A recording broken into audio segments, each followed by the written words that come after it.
Hello student, this is the most important topic of real number, that is fundamental theorem of arithmetic.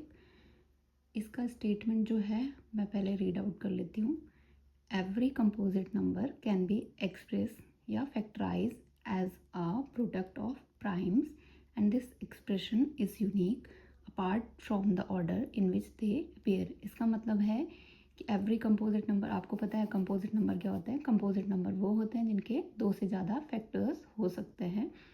Every composite number can be factorized as a product of prime, मतलब हर composite number को हम factors के रूप में लिख सकते हैं as a product of primes and this expression is unique. और ये जो एक्सप्रेशन होगा वो हमेशा यूनिक होगा apart from the order in which they appear. मतलब कि ऑर्डर कुछ भी हो सकता है बट इसका एक्सप्रेशन या फैक्टराइजेशन जो होगा वो हमेशा यूनिक होता है. इसको मैं एग्जांपल से आपको समझाती हूँ. सपोज फॉर एग्जांपल लेट मैंने लिया है 150 एग्जांपल. तो ये क्या है, कंपोजिट नंबर है. तो क्या बोलता है कि हर कंपोजिट नंबर को हम फैक्टराइजेशन के रूप में एक्सप्रेस कर सकते हैं. तो इसका फैक्टराइजेशन हम कर सकते हैं. तो 150 का फैक्टराइजेशन होगा 2 यहाँ पे आ जाएगा 75, यहाँ पे आएगा, ये जाएगा 3 से, तो 3 25, ये होगा 5 से, 5 5 1. तो इसके फैक्टर्स होंगे 2 इंटू 3 इंटू 5 इंटू 5.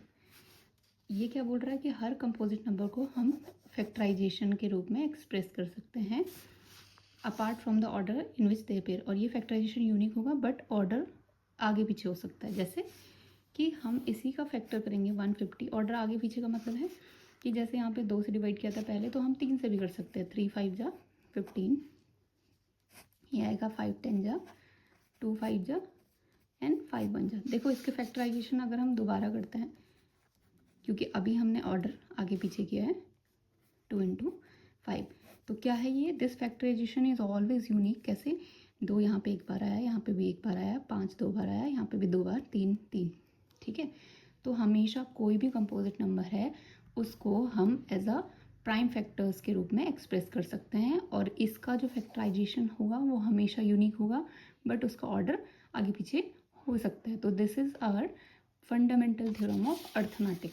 देखो बच्चों, ये आपका एसेट्स एंड रीजनिंग में एज डायरेक्ट आपको स्टेटमेंट दे सकते हैं या आपको कभी मतलब आपको ये स्टेटमेंट वैसे याद करने की ज़रूरत नहीं है बट आपको समझने की ज़रूरत है कि इस स्टेटमेंट में बोल क्या रहा है.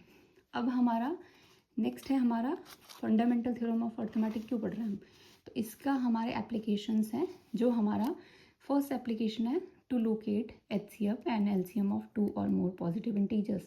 देखो हम HCF और LCM निकाल सकते हैं किसी भी पॉजिटिव इंटीजर्स के.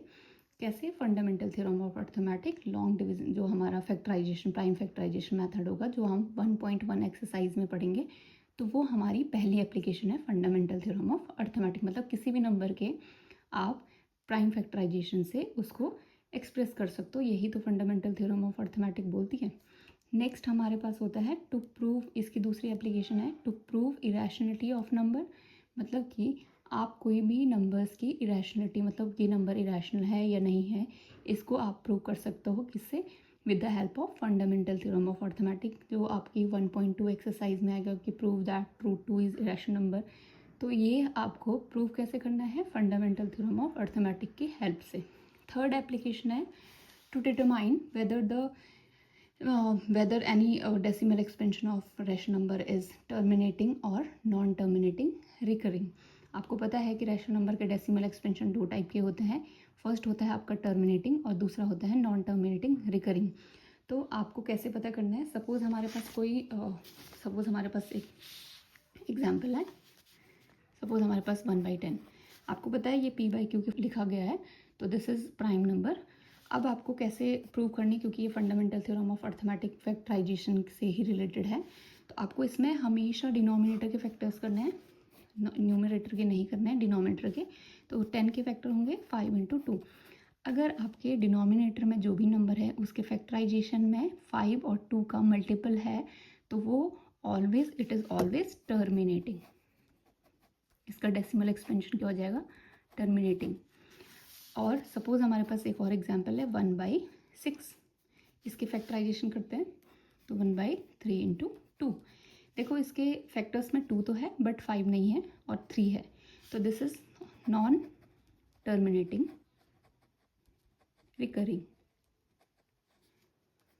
Recurring means repeating.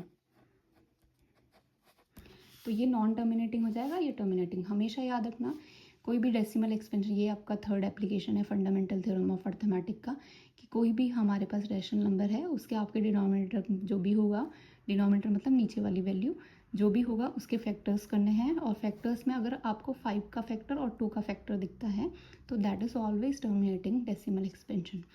नेक्स्ट है, अगर आपका फैक्टर में 2 और 5 का फैक्टर्स नहीं है तो that is non terminating recurring. Students हमेशा याद रखना कि अगर हमारे डिनोमिनेटर में 2 की पावर 3 आता है और 5 नहीं दिखता है तो दिस इज़ ऑलवेज टर्मिनेटिंग। कैसे कि आप इसको लिख सकते हैं 5 की पावर 0, तो ये भी हमारा हमेशा 2 के मल्टीपल में ही होगा।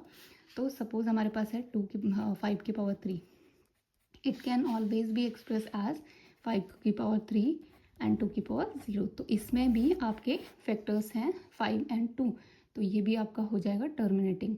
तो जिसमें भी आपको या तो 5 दिखेगा या 2 दिखेगा या दोनों के ही क्या दिखेंगे, फैक्टर दिखेंगे, तो दैट इज़ ऑलवेज टर्मिनेटिंग। और अगर नहीं दिखते हैं तो that is non terminating recurring.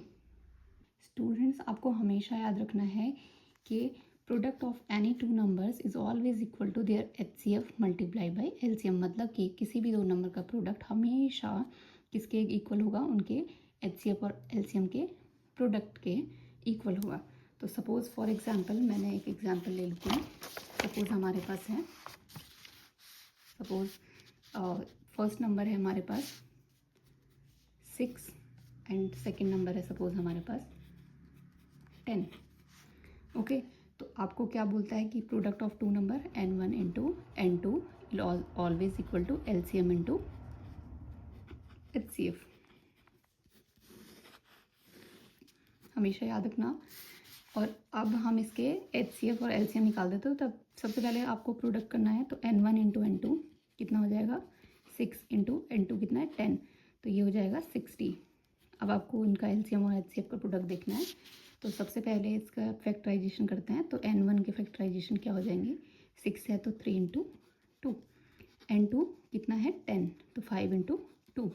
इसका HCF जो हो जाएगा, HCF कैसे निकालते हैं, इसमें जो कॉमन होगा highest common factor that is 2। LCM निकालेंगे, least common multiple that is 2।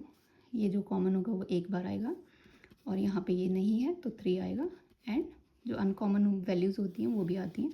तो कितना होगा, 5 टू 10 एंड 30। तो ये आ जाएगा HCF कितना आया हमारा 2 और इंटू LCM हमारा आया 30, तो 2 इंटू 30 60। तो देखो दोनों नंबर का प्रोडक्ट हमेशा किसके इक्वल होगा, दोनों नंबर के LCM और HCF के प्रोडक्ट के। हमेशा याद रखना स्टूडेंट्स, ये this method doesn't hold true for 3 और मोर नंबर्स। ये जो फॉर्मूला हमारा है वो केवल दो नंबर्स के लिए है कि always product of two numbers equal to their HCF into LCM। ऐसा नहीं कि आप 3 नंबर हैं n1 into n2 into n3 equal to their LCM HCF, ये ट्रू नहीं होगा। नेक्स्ट है स्टूडेंट्स, आपको याद रखना है कि जो हमारा फंडामेंटल थ्योरम ऑफ अर्थमेटिक बोलती है कि any natural number B obtained by multiplying prime number.